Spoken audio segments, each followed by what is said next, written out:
Alright guys, if you made it to part 3, I'm just going to give you 100 cool kid points for making it this far, and assume that, the real comic book collectors are here, the people that want to hear the stories of Heroes Con and who I met and what books got signed, and I have some dirt and some experiences there. It's going to be a very laid back video. But this is part 3 of my Heroes Con 2017 trip for 3 days. It was just it was really a fantastic time. I've been doing cons for a long time, and a lot of the things was me waking up, me getting in the car, me going down there. I went while I was married and stuff, and I would never go by myself. I might see a few people, and then there for a while there was about 4 of my buddies back home by the early 2000s that we would all ride down. And that was actually the only time we would all see each other. And then I hit that spot where I would go sporadically, and again, it was by myself. But the last couple years, oh my God, going back to 2012, most of those years, this stuff is a lot more fun when you have your friends involved. And man, they went beyond this year to inadvertently make it a really great con for me, right? Tim Anderson, Star Anderson, I want to put all the names out there. Thank you guys. You know what you did. Chris and Danny, you made it fantastic. Miles, brother, thanks for hanging out, having some Guinness with me and Scott. Scott Connor, this is the second year that he let me stay in his hotel room.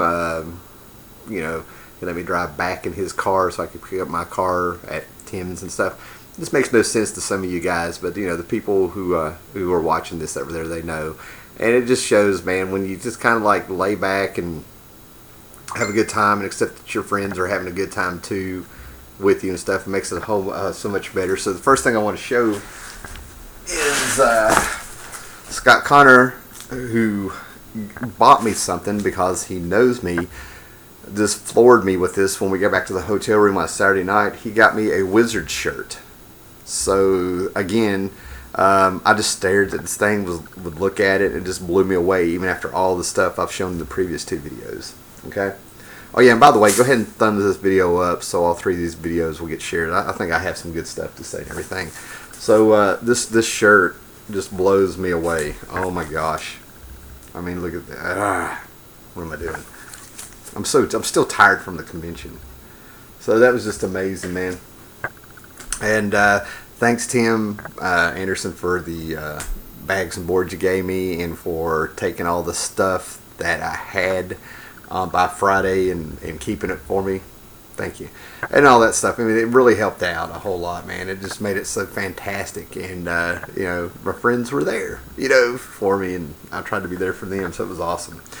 So at the convention, I ended up getting a lot of stuff pulled out to try to get people to sign, because it was the 35th anniversary of Heroes Con, and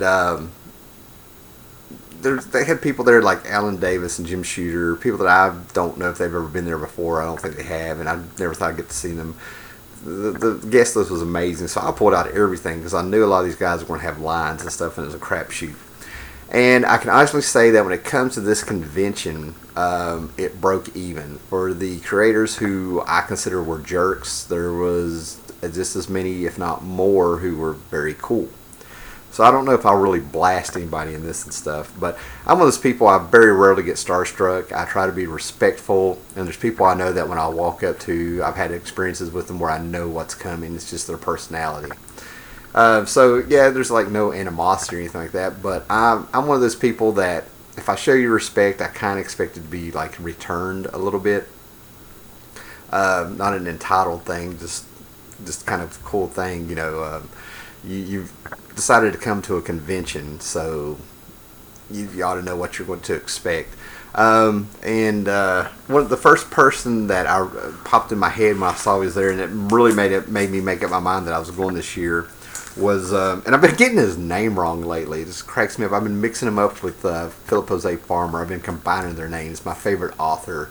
And this guy here really made comics special when I was a kid. You can look him up and see all the stuff he did. You know his art because they used him for the merchandise and stuff, for the DC icons and heroes and stuff. he I've always enjoyed his artwork when he got on there. He was the only guy who could really follow George Perez on the Teen Titans when George left the Titans to complete Crisis on Infinite Earths, right? But it was Jose Luis Garcia Lopez. There's a picture of he and I there, and on my Facebook, I got a picture with him, and I sat there, and it was just really strange. He's a very soft-spoken, humble, nice man, and he's very quiet. But when he draws, there's so much emotion in his drawings and stuff that, to me, he comes out that way. I got to talk to him, got our picture taken, and then I sat in a panel with Lee Weeks and Lee Weeks and Jose. And Jose was still very humble and very soft-spoken. And I started thinking about the Batman and Hulk crossover he did, where he just drew this savage, angry Hulk, and it was coming from this man. And I pointed that out, and Lee Weeks was sitting there just shaking his head, going, yes, that's the acting. That's what this man can do. And during their panel, they had questions from the audience. Heard some pretty good stuff. I about fell down because one of the questions I was asked was, what's a character that you would have wished you could have done and didn't get to do? And Jose sat there and he was like Conan and Red Sonja, and it just, my mind just blew because I just pictured what he could do with them. So he signed Atari Force #1 for me. There we go. You can see it there.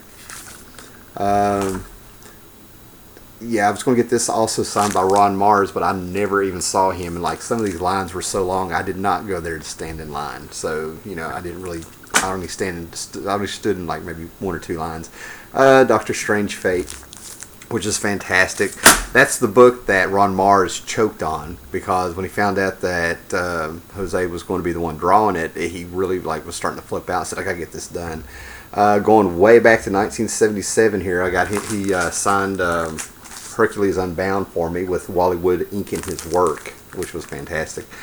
And one of the books that I got when I was getting, I think I got this when I was getting my appendix took out, with a ton of books that people around town brought to me when I was a kid. I think I was in 6th grade, 6th or 7th grade. Anyway, but 86, I was 13, whatever. But and he signed this, and normally I don't like ink on a book, even if it's a signature, especially if it's one that I've carried around for over 30 years now and stuff, but this was an honor. That man, and this is not being starstruck, and this is not me, you know, stroking an ego or anything like that. That man is just a class act. He let me talk about being in the hospital and reading his stuff and reading the stuff when I was a kid and figuring out what was his and just some of the joy he did. And he was just very gracious. It wasn't just somebody just looking at you with the, you know, million-mile stare, man. He was really like just, I think he said thank you to me and stuff. So, and then on the 3rd day, I ended up running into him again. He was outside smoking. And I couldn't tell if it was a clove cigarette or one of those little tiny cigars, you know, looks like a cigarette. And he wears glasses, and he had another set of glasses there. Whoa, come on, camera. And he was sitting there, and he was just doing on his phone, just very quiet. And there's an etiquette you don't bother the creators when they're not at their table. You know, they're taking a break. But he was so soft-spoken and interacted so well to me 2-3 times. So there's other people talking to him. It's not like we buddied up, but he just took that time with me, and I'm sure he did that with other people. You know, people were talking that he was a legend, telling him to his face, and he was just kind of looking at them. But I sat there and I looked at him, and finally I just had to talk to him. One of the things about Heroes Con that I've said over the years is that I have never had Jim Starlin sign anything. And when he is at the Heroes Con, we end up being smoking buddies, and we talk about anything but comics. You know, I mean, it cracks me up. So here's Jose. I start walking away, and finally I turned around, I looked at him, I was like, did you have a good weekend? He was like, yes. And I was like, well, I'm glad. I hope you come back. And he's like, thank you so much.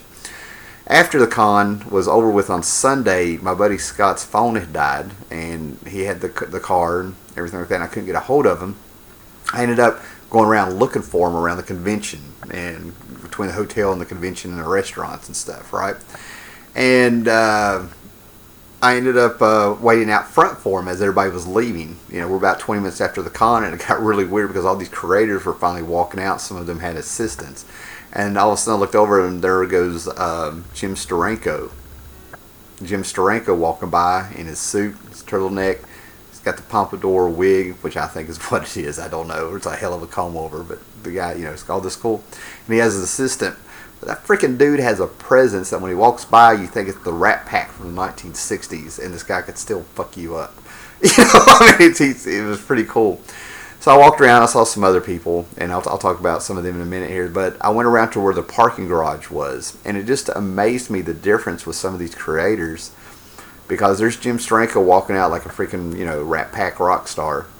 And then I looked over there, and in the space where you can, go behind the hotel, oh, that's making me mad, and go into the parking garage, he's sitting down on the curb. And I swear it was like he was like this kid in this little village that was just real quiet. And he talked, and sitting there just kind of on his phone over there, man. And I was just like, wow. I mean, just the dynamics of those two. So anyway, another person I met, it was an honor to meet him. I mean, he was a class act. I mean, he was just fantastic. So on the inside of this, Tim Merritt sent this to me. And of course I would go blank with who sent him the book. So there's another YouTuber. And I may just blurt it out in a minute. But anyway, he's in Germany. And he sent Tim Merritt 12 pounds, I think, of Service comics. Tim Merritt got a hold of me, that's another YouTuber, and said he had some doubles, and I sent him a list, and he sent me Service, in that pack, he sent me Service 87. And I opened it up, and Dave Sim has signed the inside of it in pen. This is from 1987, is when this book came out, I think, right? So I met Gerhard, who you can look up when he came on Service and what he did. He did the backup inks and all the structures and gave it this, just elevated the book. So I showed it to him, and he is so funny and just a cool guy. You talk about just joy and happiness with this guy. It's just his life. And he had his wife there, and they're exactly alike. Talk about two people who were meant to be together. He was like, hey, what's up, and all that stuff and everything like this. So I told him how this came from Germany and where Tim Merritt lives and how it got to me, and told Tim Merritt, you have a signature, and he was like, just enjoy. Tim didn't want it back. So I asked him, I was like, I know you have that nice silver pen there, but can you sign it in ink? And he verified that was Dave Sim's signature in this. So I have Dave Sim and Gerhard in this. And he sat there, and there's another man there, and we were all talking Service for a minute, and I just couldn't imagine Gerhard wanting to, I hope it's saying his name right, Gerhard, sitting there, we're all just talking, some of these creators, they do comics and art and ink and stuff, but they're not really deep into the book that they did. To them it was a job. So he was sitting there, he's like, so did you read all 300 issues? And I was like, well, I've read almost all of them since the 90s. Latter Days, the volume of Latter Days was kind of hard to get through, so no, I haven't read that one all the way, all the way through. I said, I'm collecting the issues, and I've been able to read this and read that. I even went back to the Epic Illustrated stuff from the early 80s that Sim did. And he was like, well, that's good enough, man. Latter Days, we all had this look. He didn't say anything really bad about it, but we all had this look like we all know that's the bad one. That's the bad volume and stuff, right? So the moral of that story, if you've hung in there and listened, is that he keeps... you get a gold star badge here. You get a little medal that he signs that is congratulations for reading all 300 issues of Service. I got one, and the other guy didn't get one. So that was so funny. But it says Service. It has 300 on the coat of arms, and he signs it. So I was like, yes. Met Rick Leonardo. No big story there. Nice guy. And this is my double. I have part 1 of this Daredevil Wolverine crossover in his book, 248.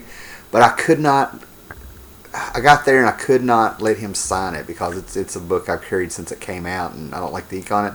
So this is a double that I have. So he signed this one for me, which was very cool. And of course, I went ahead and let him sign Cloak and Dagger. And while we were waiting in line for him, he's got his fans. He was sitting there, and I think he was doing a commission piece of Cloak and Dagger, and I got to watch him draw while he did it and stuff and talked. Right. Got this signed for Comic Quarter. He'll probably show it in his video, man. Frank Bruner. No big story with Frank Bruner. Frank Bruner is a bit of an abrasive guy. That might just be his personality. He signed that for him. Scott Shaw. I got Scott Shaw. Also got this signed by Scott Shaw, the creator of Captain Carrot and things like that. And this ended up being the, I don't know, I'll go back and forth with him and Dorkin of who impressed me most. Okay, the guy that is Captain Carrot, which I love. I have I think I have the whole run. I have their first appearance in Teen Titans. I'm a fan. I was a kid reading this, you know. And Scott Shaw, it turns out, is an old California hippie who, when you look at him, you would not believe the stories coming out of him. You know, I think he's in animation and more of a cartoonist than a comic book guy from what I got, as you can see there.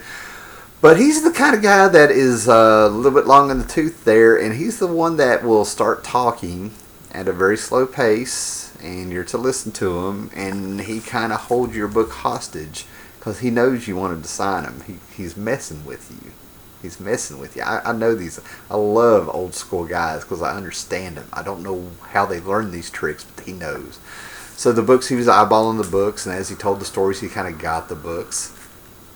But long story short, I'm talking like him now. The long story short, the stories that came out of him, he was friends with Jack Kirby. And he just told all these. He asked me about, did you have an experience with comic books and being in the hospital? Okay, and I was like, well, yes. I said, I just told Garcia Lopez this story. And he was like, yeah. He's like, in the 50s, that's how I kind of got into comics. You know, got my tonsils out. And he said back then in the 50s, that was a 3-day procedure. You were in the hospital for 3 days. And he's like, I've talked to a lot of people over there. And you don't know where he's going with this. He's like, I've talked to a lot of people about that, the hospital thing. And then I was just sitting there like, wow, you know, and, you know, getting to the story. Then he finally mentioned about being friends with Kirby. And in the 70s, he couldn't remember all the people, but he and 3 or 4 other guys were over there and hung out at Kirby's house. And he couldn't believe Kirby didn't kick him out because he had deadlines. You know, he bragged about Kirby. And he said that a few months later, he ends up picking up a Jimmy Olsen comic. And in the Jimmy Olsen comic, there is a band in there. And this is where he kind of lost me a little bit, but he said that he named the band that Kirby put in the book, and I think they were supposed to be assassins from Apocalypse, and they ended up dying in the same issue, and it was Scott Shaw and all the people that hung out with Kirby that night. He killed him in the damn book. You know, so that was funny. And then he said he went over there one time, and he said, he looked at me, and he said, do you know Danzig, this Glenn Danzig was with the Misfits? And I'm dying to bust out saying, do I know the Misfits? You know, I was like, you just have no idea who you're talking to there, Scott. That's what I was wanting to say. Turns out Glenn Danzig and Jack Kirby hung out. And I knew that Frank Zappa and Jack Kirby hung out, but I had no idea that Glenn Danzig and them hung out. So finally he signs the books, and there's 2-3 people behind me now, and he threw me under the bus. He went, oh, you just had to start talking, didn't you, man? I got stuff I need to sign for people. And he just kind of tossed these books. And one of the books landed on the back of this. They were all set out. He just kind of tossed the book and it landed perfectly on the sticker part of it. And a copy of it, if you can see it, it ripped the back of the book. So I'm sending Comic Quarter my copy and keeping that. But yeah, Scott Shaw ended up throwing me under the bus and then ended up, messing up a comic by accident, Eric Powell. And I wish I grabbed one of the books, but I got to meet Eric Powell again. No big deal. So I have Hillbilly 1 and 2 signed by him. These are my doubles. And again, there's no big story with him. He's at the hotel that I stayed at. I ended up talking to him a little bit last year. Nothing big. I'd probably put it in a video from last year or in one of my Eric Powell videos and stuff. But there was a guy named Steve, and Steve does art on Spook House. Steve works for Albatross Comics. He and I hit it off. I didn't realize that he was a creator there. I met him at the hotel. We were outside with the whole big bunch. At the hotel that's right across the street from the convention, it's a freaking party every night and stuff. And I'm in my 40s, so I didn't really go over there and stuff. Nothing worth bragging about. But I was outside smoking and started talking to this Steve guy. Turns out he's one of the artists on Spook House. Works for Albatross Comics. He asked. I told him about this YouTube channel. So hey, Steve, what's up, brother? And I'll put some of those.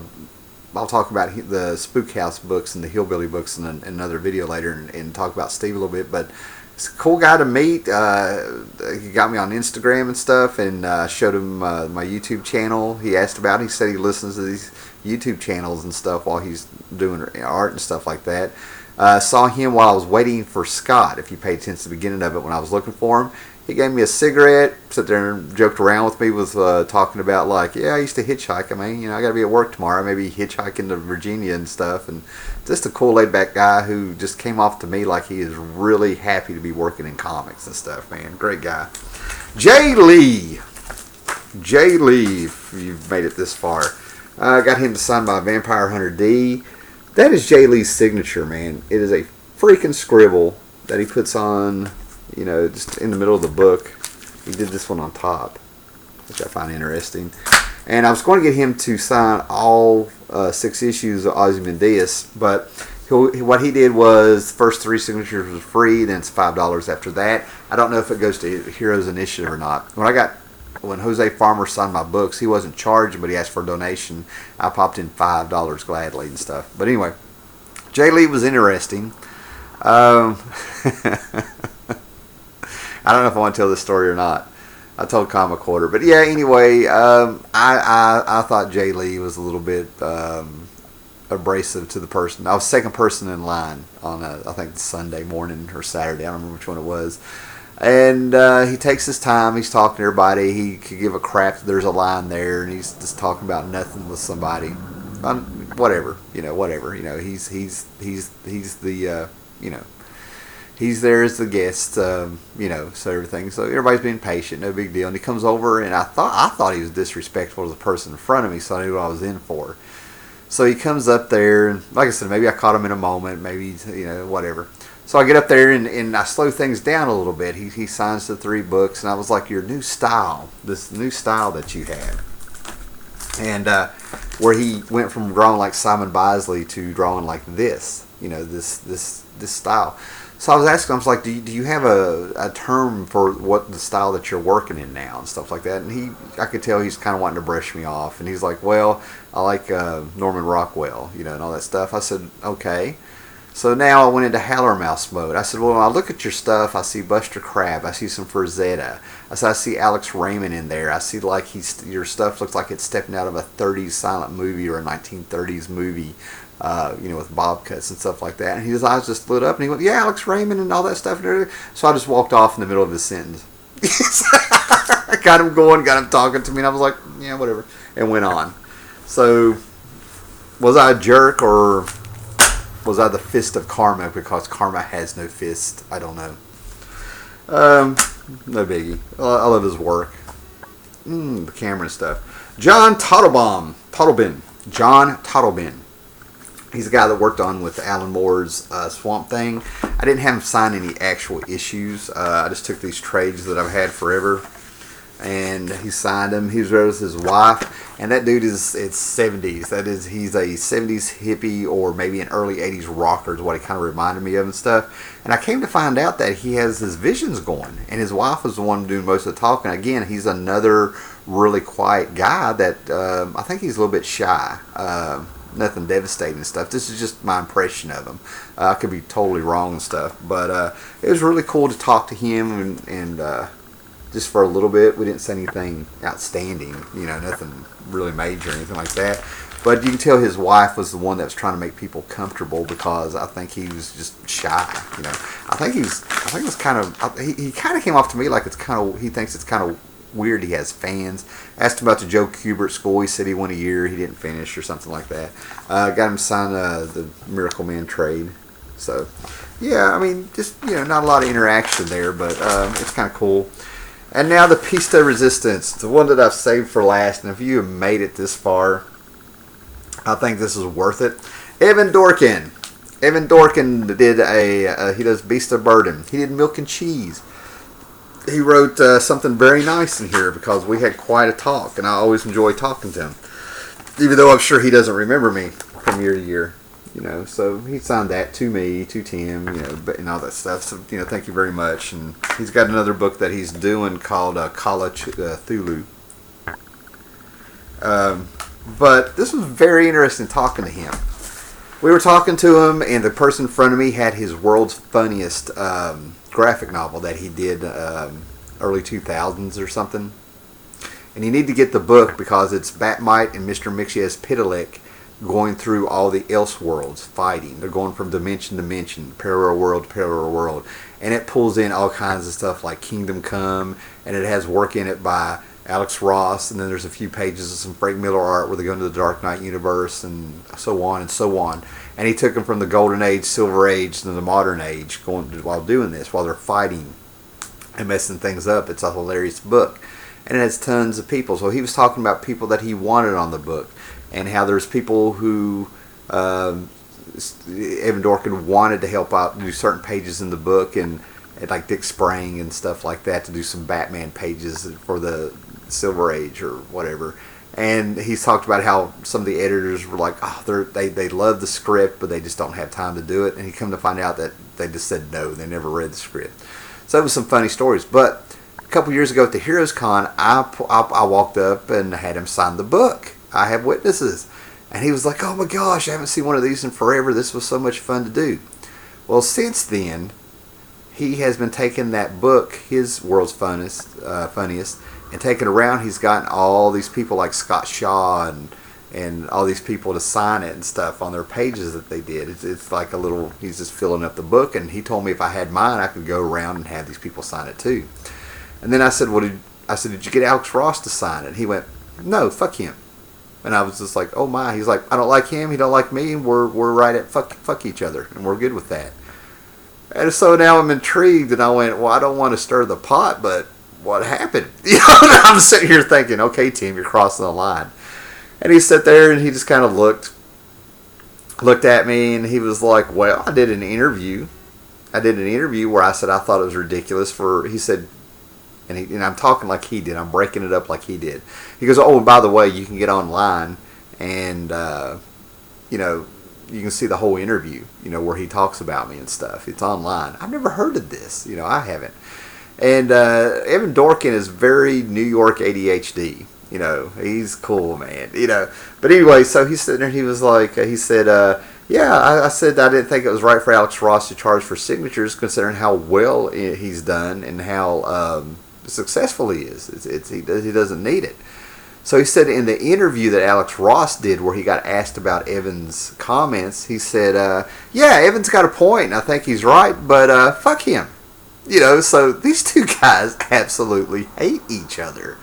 And I always heard in these little, I always read and heard heard things and the interviews he's done over the years that he's a preacher's son, which that should have tipped me off, man, because the preacher's kids are wild every damn time.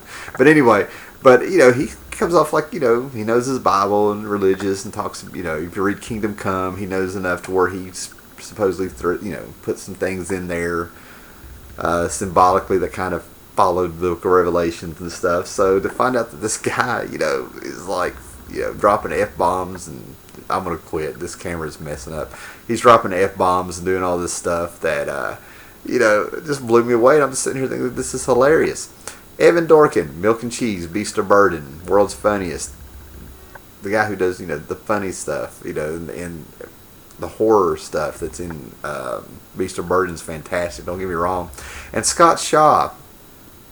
Those two guys ended up having the best stories. So I want to end this. We're at 30 minutes. If you hung in there, that's great. The camera's pissing me off. But Heroes Con, man, great time. Thanks for making it part 3. If you made it this far, give me that thumbs up. Later, guys.